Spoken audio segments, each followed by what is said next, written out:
My name's Ian Sturrock.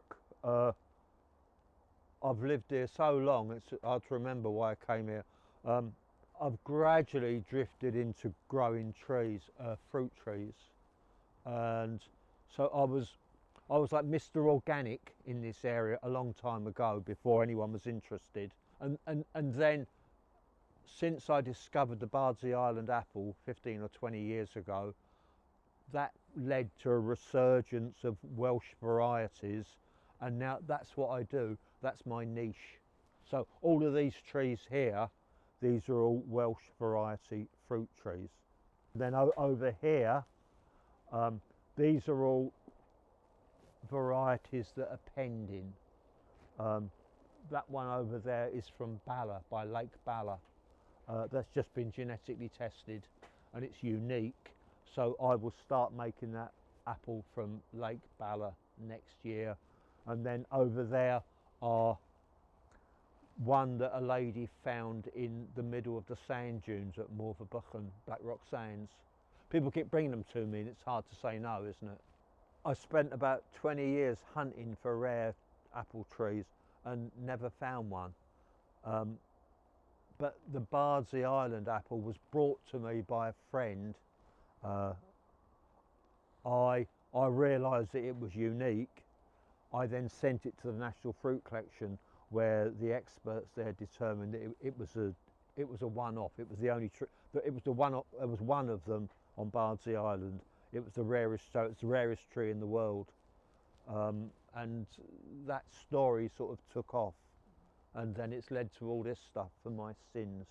I'm a seasonal business now. I used out there and in that field right down there and out the back, I used to go trees for garden centres, 3-year-old trees, spend a lot of time making them a nice shape. Now I just send these trees out as 1-year-olds because I'm essentially just an online business now. Oh, well, there's obvious benefits of being in horticultural Wales. It's good to have their expertise on your side, because you meet people. Obviously it's a problem that they live in disparate parts of Wales. I've had a lot of help from Aberystwyth University, which of course, if you look at the map, it's close by, but it's still several hours to get there. But because of Horticultural Wales, I've established a strong link with the genetic department there.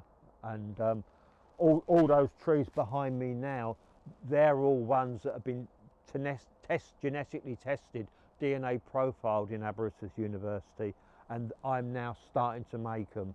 It's good to get these contacts, some of which I've got from Horticultural Wales, because I'm a niche grower. I'm only really going to sell my trees in Wales, because they're Welsh trees and they do well in the Welsh environment. So, and it's good for me to, even it's not other fruit growers in the area, go to other Welsh growers, because, for example, compost is compost. I don't know anything about it. I'm just a simple marine biologist. What do I know about compost?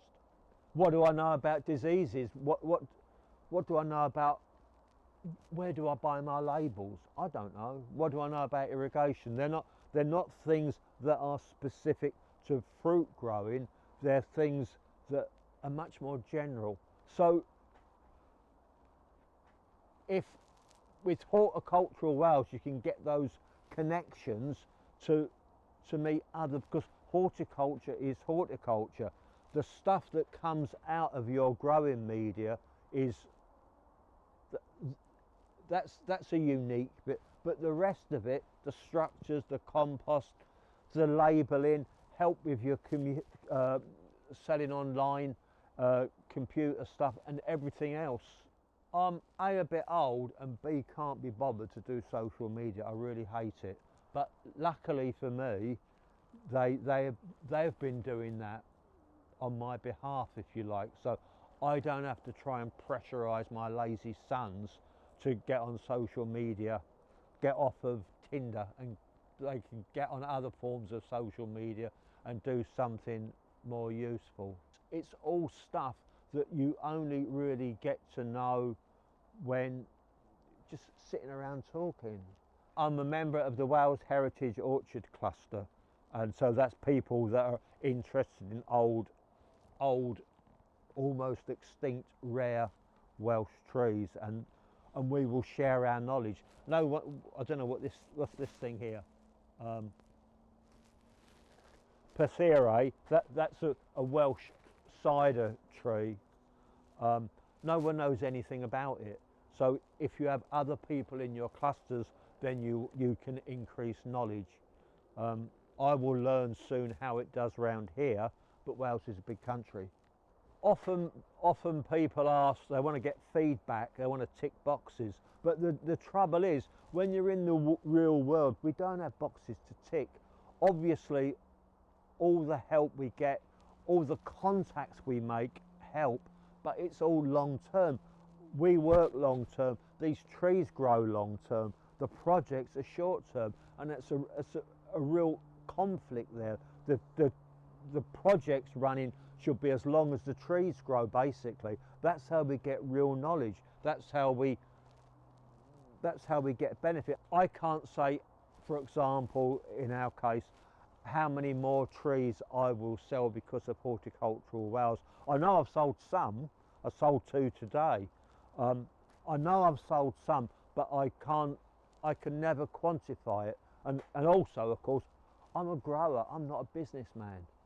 So I don't want to spend my evenings sat up there looking at my statistics.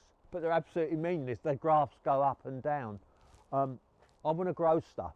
I don't really want to be able to tick someone's boxes and say, today I sold 2 trees because of Horticultural Wales.